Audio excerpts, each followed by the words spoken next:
할렐루야. 할렐루야. 저희가 지금 수요일에 저희가 지금 로마서를 나누고 있는데요. 지금까지 저희가 로마서를 3번에 걸쳐서 함께 나누었습니다. 그리고 그 로마서가 1장이 마무리되고 오늘부터 2장이 시작되어지는데요. 지난 시간까지 우리가 다루었던 로마서 1장 말씀을 통해서 하나님께서는 하나님을 마음에 두기 싫어하는, 그러니까 하나님의 백성이 아니라 이방인으로 이름 지어지는 그들을 향해서 하나님의 심판을 선포하는 그 모습들을 나누었습니다. 이들을 향한 하나님의 심판이 무엇이었을까요? 이들을 향한 하나님의 심판은 갑작스럽게 그 순간 하늘로부터 번개가 내리고 물벼락이 떨어지는 그러한 심판이 아니었습니다. 그들을 향한 하나님의 심판은 바로 그 사람들이 그 상실한 마음대로, 그리고 그들의 부끄러운 욕심대로 내버려 두시는 바로 유기의 심판이었다라는 것이죠.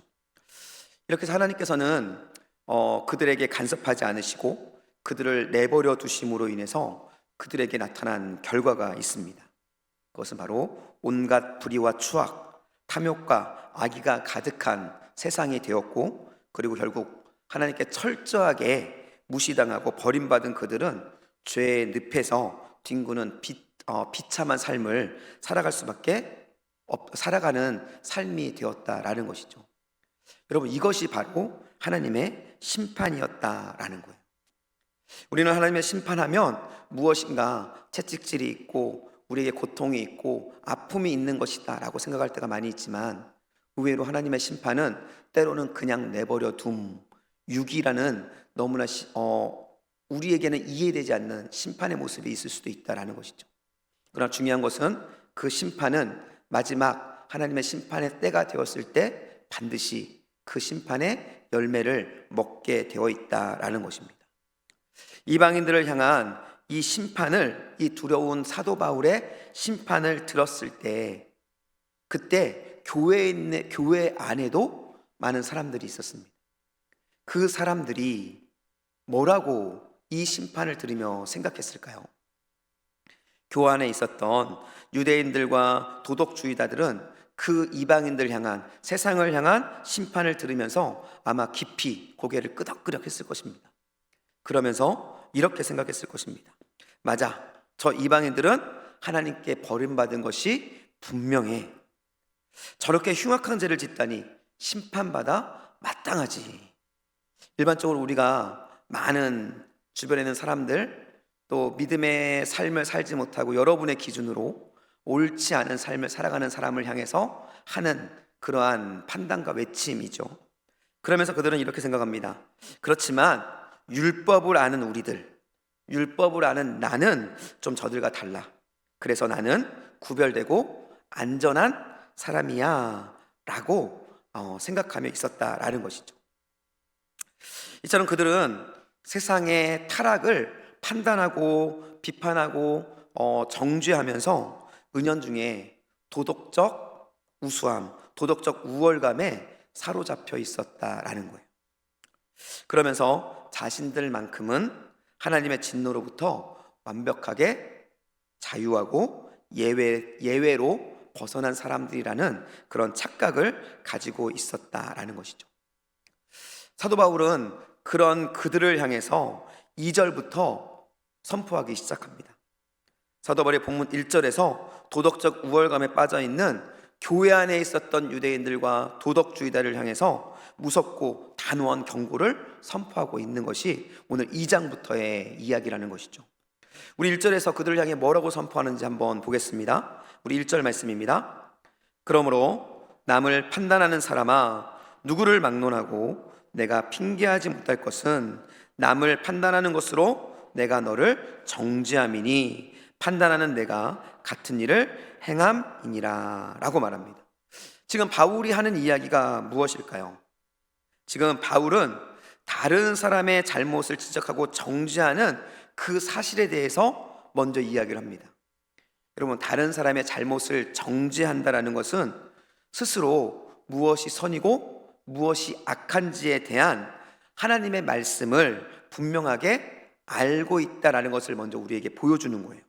그런데 중요한 것은 남을 판단하는 것으로 내가 너를 정죄한다라고 이야기합니다. 우리 말씀 다시 한번 볼까요? 남을 판단하는 것으로 내가 너를 정죄함이니, 여기에서 내가 너를 할 때 내가 누구를 말하는 걸까요? 하나님이 아닙니다. 내가는 정죄하는 내가 나를 정죄한다라고 이야기하고 있다라는 것이죠.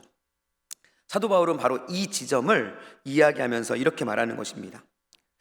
남에게 들이대는, 남들을 판단하기 위해서 남에게 들이대는 그 엄격한 율법의 잣대가 결국 너 자신을 얽매이고 너 자신을 정죄하는 족쇄가 되어버릴 수밖에 없다라고 사도 바울은 지금 이야기하고 있다라는 거예요. 여러분, 왜 그럴까요? 남을 판단하는 그들 역시 실제 삶에서는 그들이 판단하고 있는 그 기준대로 온전하게 살아가지 못하고 있는 현실 때문에 그렇다라는 것이죠. 남들을 판단하고 있는 그들, 율법적으로 도덕적이고 그리고 유대인으로서 다른 사람을 판단하고 있는 그들 역시도 입술로는 하나님의 율법을 말합니다. 그리고 거룩한 기준을 자랑합니다. 우리 바리새인들과 서기관들이 기도할 때 하늘을 향해 나는 이렇게 살았고 이렇게 살았고 이렇게 살았다라고 말하는 것처럼 그들은 그들의 삶과 그들의 행동에 대해서 매우 자랑스러워하는 모습들을 보이게 되는 것이죠. 그럼에도 불구하고 그들의 삶 속에는 그 율법을 지켜나지 못하는, 그리고 그들이 비판했던 그들과 동일한 죄를 범하는 그러한 모습들이 여전히 존재하고 있었다라는 것입니다. 겉으로 드러나는 그 죄의 모양과 크기는 다를 수 있지만 중요한 것은 마음속 깊은 곳으로부터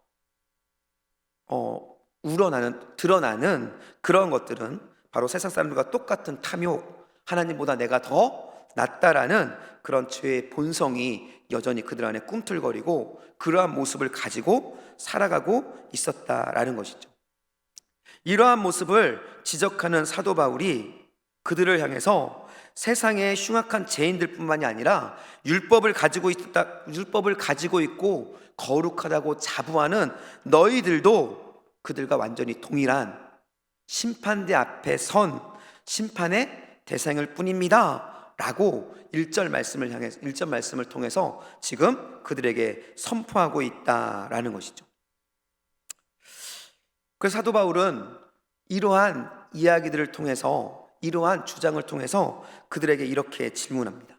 3절 말씀인데요, 3절 말씀 함께 읽겠습니다. 이런 일을 행하는 자를 판단하고도 같은 일을 행하는 사람아, 내가 하나님의 심판을 피할 줄로 생각하느냐. 여러분, 이 질문을 통해서 사도 바울은 율법을 소유하고 있다는 그 사실로 인해서 너가 심판을 면제받을 수 있다고 생각하느냐 라고 질문하는 거예요. 남의 죄를 비판할 줄 아는 지식, 그 하나님의 말씀의 지식을 가지고 있다고 해서 너의 죄가 덮어질 줄 아느냐 라고 그들에게 선포하고 있다라는 것이죠. 여러분, 사도 바울은 이렇게 자기 자신의 의를 드러내고 자기 자신의 의를 통해 다른 사람을 판단하고 있는 그들을 향해서 너희도 똑같은 사람이야, 너희도 죄인일 수밖에 없는 사람이야 라고 선포하고 있는 거예요. 그런데 이런 사도 바울의 단호한 선포를 들었던, 율법을 자랑하며 남을 판단했던 사람들, 그들은 과연 어떠한 반응을 보였을까요? 이 말을 듣고 회개했을까요? 그렇지 않았다는 것이죠. 그들은 아마 속으로 반발하며 이렇게 항변했을 것입니다. 무슨 소리야? 내 삶을 봐라. 나는 지금 아무 문제없는 삶을 평안하게 살고 있다. 그러면서 내가 정말 하나님의 심판을 받은 죄인이라면 지금 나의 삶 속에 하나님의 심판 그리고 징계, 문제가 왜 일어나지 않는가? 이것은 나의 의가, 나의 구별됨이 하나님께 인정받고 있는 것이다 라고 항변하고 있었다라는 것이죠. 이와 같은 그 사람들의 삶을 사도 바울은 이렇게 이야기합니다. 그것은 4절 말씀에 혹 같이 읽을까요? 4절 말씀에 혹 내가 하나님의 인자하심이 너를 인도하여 회개하게 하심을 알지 못하여 그의 인자하심과 용납하심과 길이 참으심이 풍성함을 멸시하느냐. 사도 바울은 지금 너희가 생각하는 그것, 지금 당장 징계가 벌어지지 않는 것, 그것이 너희가 은밀한 죄를 눈 가져 졌거나 너희의 의가 하나님께 상달됐기 때문에 그렇게 되어지는 것이 아니라 바로 하나님께서 너희들이 십자가 앞으로 나와 용서를 구하고 회개할 것을 눈물로 기다리고 있는 모습이기 때문이다라고 지금 말씀하고 있다라는 거예요. 여러분, 우리들은 어떨까요? 사람들은 나에게 내가 죄를 지었는데도 불구하고 내가 무엇인가 하나님께 잘못했음에도 불구하고 내 삶 속에 아무런 일도 아무런 징계도 일어나지 않을 때 보통 나는 안전하다라고 느낀다는 것이죠. 여러분 어떠신가요? 여러분 마음에 두려움이 있고 때로는 하나님 앞에 죄를 지었다라는 그 마음의 두려움과 어떠한 모습들이 있을 때 그럼에도 불구하고 하나님의 징계는 내리지 않습니다. 여러분은 여전히 평범하고 평안한 삶을 살아가게 됩니다. 그럴 때 여러분 안에 드는 생각은 무엇인가요? 그럴 때도 여러분들은 그 죄가 두렵고 그 죄 안에서 하나님께 무릎 꿇는 모습을 보일까요? 예, 여러분들은 그럴 거라고 믿습니다. 그런데 많은 사람들은 그러한 상황이 되었을 때 하나님께 무릎 꿇기보다는 자기 자신을 합리화하고 자기 자신을 하나님 앞에 의로움으로 드러낼 때가 너무나 많이 있다라는 것이죠. 여러분 기억하셔야 됩니다. 당장의 평안은 나의 의로움에 대한 보상이 아니라는 거예요.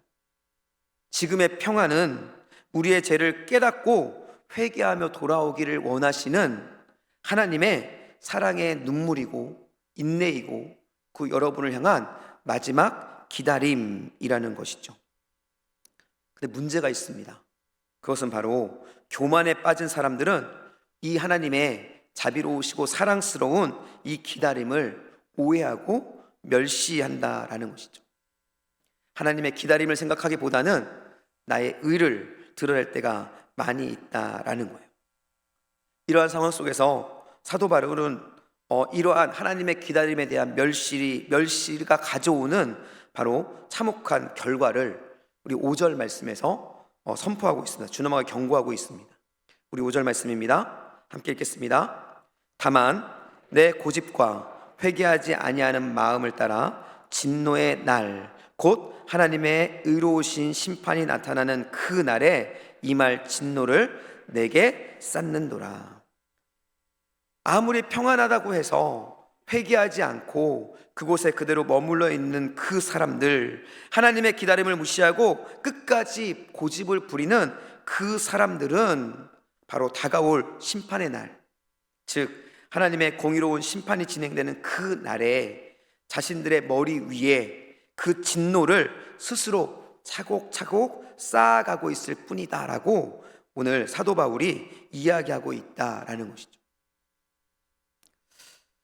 그러면서 사도 바울은 이 마지막 진노의 날에 하나님께서 어떠한 기준으로 심판하시는가에 대해서 우리에게 말씀해 줍니다. 우리 6절 말씀입니다. 함께 읽겠습니다. 하나님께서 각 사람에게 그 행한 대로 보응하시되. 사도 바울이 지금 그 심판의 기준을 뭐라고 말씀하고 있는 것일까요? 사도 바울은 실제의 삶에서 행한 대로 심판하신다라고 선포하고 있다라는 거예요. 여러분 물론 우리는 성경에서 우리가 구원받은 것은 오직 예수 그리스도를 믿는 믿음으로만 가능하다는 증거를 너무나 잘 알고 있습니다. 그리고 그것은 변하지 않는 사실, 변하지 않는 진리이죠. 그런데 우리가 간과하지 말아야 될 한 가지가 있습니다. 그것은 바로 우리의 진실한 믿음은 반드시 순종과 선한 행위라는 열매를 맺는다라는 사실도 우리는 기억해야 한다라는 거예요. 여러분, 믿음과 순종은 분리된 것이 아닙니다. 믿으면 믿음의 행동이 나타나고, 믿으면 믿음의 열매를 거둘 수밖에 없게 된다라는 것이죠. 이러한 관점에서 바울의 행위로 심판되어진다라는 이 선포는 율법을 가졌다고 자랑했던 그 유대인들과 도덕주의자들에게는 정말로 무너질 수밖에 없는 사형 선고와 같았다라는 것이죠. 왜 그럴까요? 하나님은 우리가 입술로 고백하는 성경 지식이나 정교의 타이틀, 종교의 어떠한 타이틀, 그런 것들을 보시지 않고요, 그들의 삶의 실제 행위 그 자체만을 심판의 저울에 올려놓으셨기 때문이라는 것입니다. 이러한 기준으로 오늘 사도 바울은 13절에서 그들의 영적 교만을 분명하게 드러냅니다. 우리 13절 말씀입니다. 함께 읽겠습니다. 하나님 앞에서는 율법을 듣는 자가 의인이 아니요 오직 율법을 행하는 자라야 의롭다 하심을 얻으리라 라고 말해요. 여러분, 율법을 듣는 자, 이 율법을 듣는 자라는 건 무엇일까요? 말씀을 수십 년 동안 연구하고 듣고 머리로 아는 그것을 이야기하는 것입니다. 그런데 오늘 본문에서는 그러한 것들이 그러한 것들이 바로 의인으로 가는 그 길이 아니라 바로 율법을 행하는 자라야 의롭다 하심을 얻는다라고 분명히 우리에게 말씀하고 있다라는 것이죠. 이 말은 하나님의 심판대 앞에서는 오직 그 말씀대로 100% 완전하게 살아내는 삶의 행위가 요구될 뿐이다 라고 경고하고 있는 것입니다. 그렇지만 당시에 의인임을 자처했던, 그러면서 다른 사람들을 정죄했던 그들조차도 이 하나님의 절대적인 심판의 잣대 앞에서는 의로울 수 없었습니다. 그리고 철저히 무너질 수밖에 없었다라는 것이죠. 그런데 여기서 더 절망적인 사실이 있습니다. 그것은 이 준엄한 행위의 심판, 이 기준이 단 한 사람의 예외도 허락되지 않는다라는 것이에요. 유대인이든지 이방인이든지 율법 아래 있는 사람이든지 율법 아래 없는 사람이든지, 그리고 지금을 살아가는 저와 여러분에게도 완벽하게 동일하게 적용되는 기준이다라는 것이죠. 왜냐하면 11절 말씀에서 이는 하나님께서 외모로 사람을 취하지 아니하심이라 라고 말씀하시면서 바로 외모, 우리의 보여지는 그 모습이 아니라 우리의 행위, 그것들을 통해서 심판이 이루어진다라고 말씀하고 있기 때문에 그렇습니다. 하나님의 공평하고 절대적인 심판대 앞에서는 우리가 가지고 있는 어떤 혈통, 신분, 그리고 화려한 종교적인 어떤 이력, 이런 것들은 전혀 통하지 않는다라는 것이죠. 정말 죄송한 말씀이지만 오랜 시간 신앙생활 했다라는 것이 여러분 구원의 조건, 하나님의 심판에서 자유로울 수 있는 조건이 될 수 없다라는 것을 분명히 이야기하고 있다라는 거예요. 스스로 어렵다고 여기던 모든 교만이 이 공평한 잣대 앞에서는 산산소가 날 수밖에 없다라고 사도 바울은 철저하게 선포하고 있다라는 것입니다. 그런데 두려운 것은 우리의 절망이 여기서 끝나는 것이 아니라는 거예요. 우리 16절 말씀을 보면 하나님이 이 공평하신 심판은 우리의 겉모습, 겉으로 드러나는 우리의 행위에서 멈추지 않기 때문에 그렇습니다. 우리 16절 한번 볼까요? 하나님께서 심판하실 때의 기준은 더 확장되어집니다.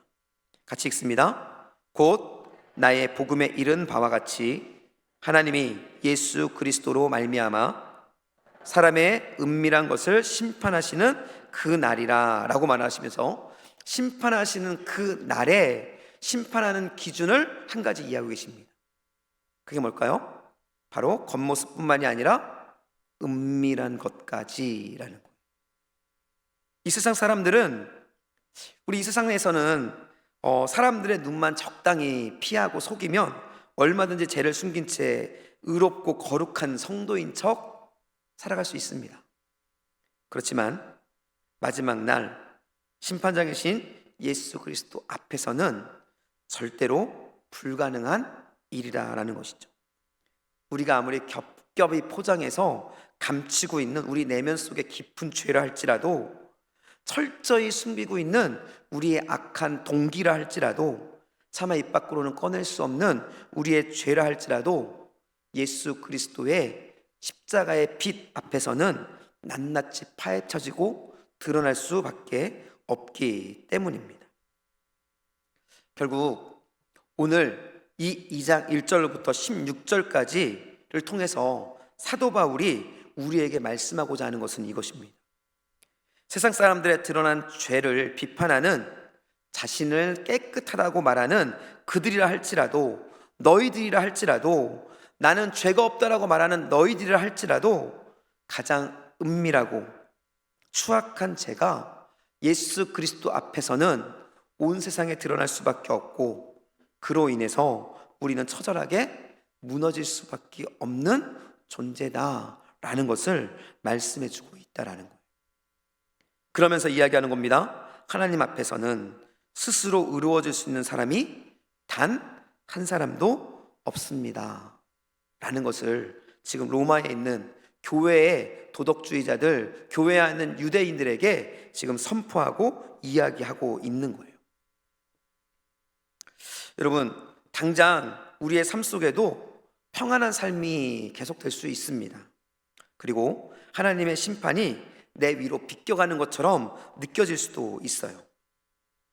그렇지만 성경이 선포하고 있는 것처럼 하나님의 완전한 심판의 때는 반드시 우리 앞에 찾아오게 될 것입니다.